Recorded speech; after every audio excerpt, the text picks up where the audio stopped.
Well, good morning to everybody. Can you hear me? No? Yes? Just wonder if it's on. Yes. Can you hear me now? Yes, I hope so. Well, good morning to everybody. We have a quick muster. Is everybody present and correct? Oh, I'm glad to see that. Well done.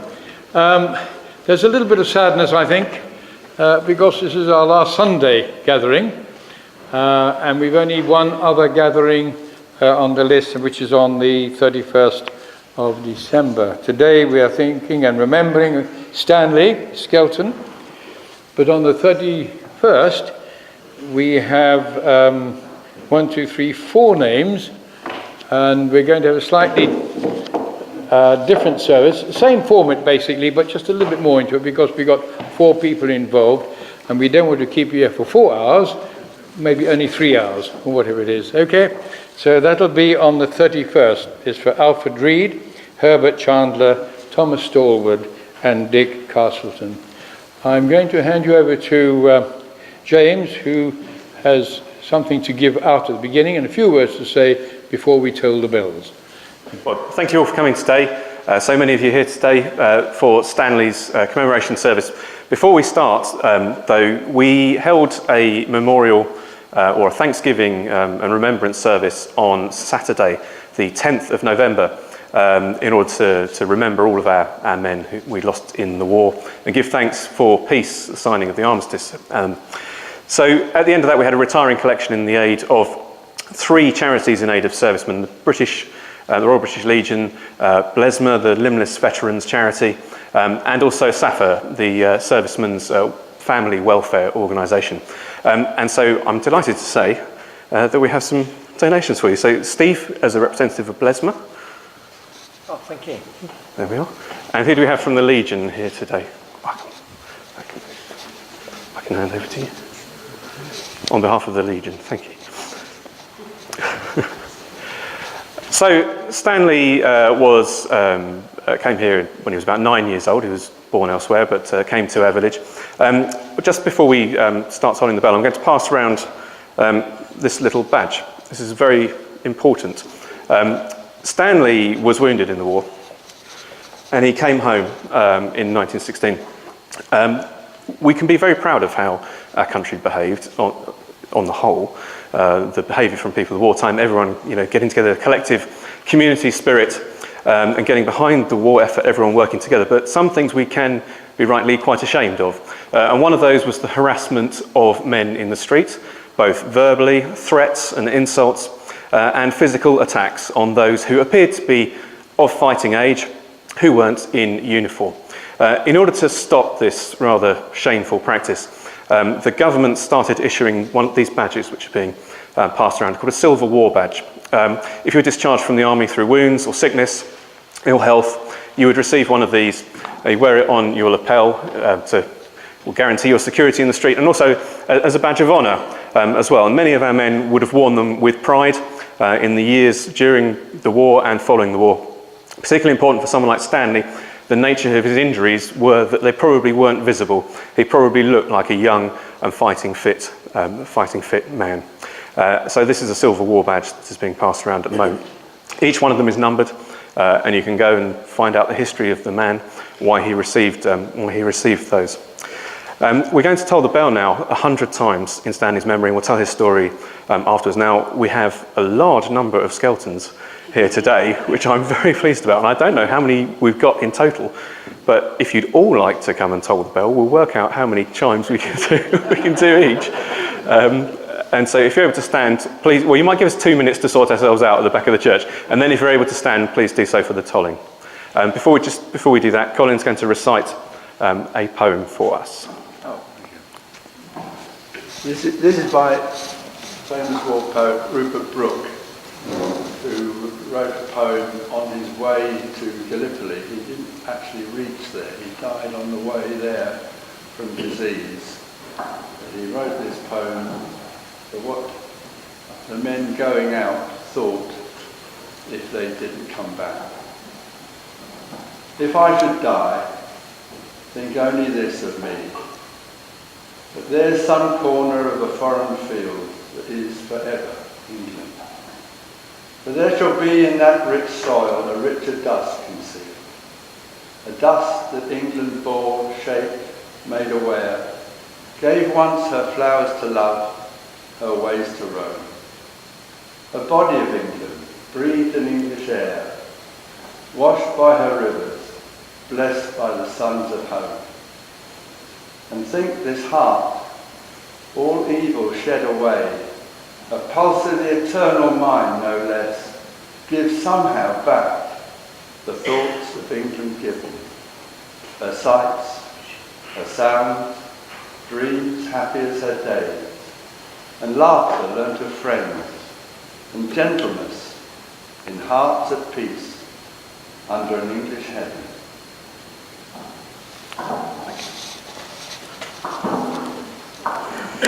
Right.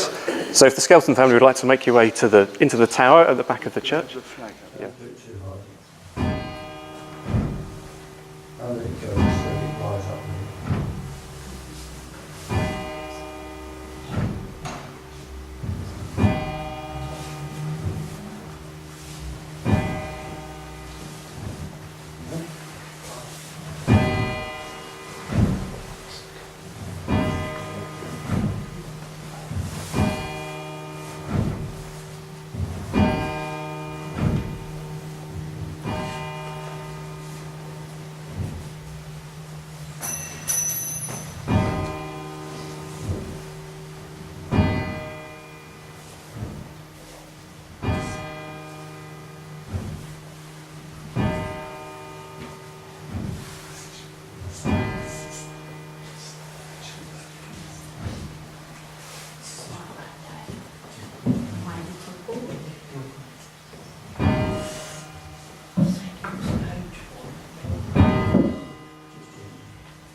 They shall grow not old, as we who are left grow old. Age shall not weary them, nor the years condemn.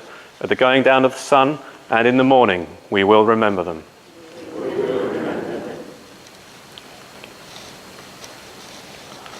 Thank you. Please be seated.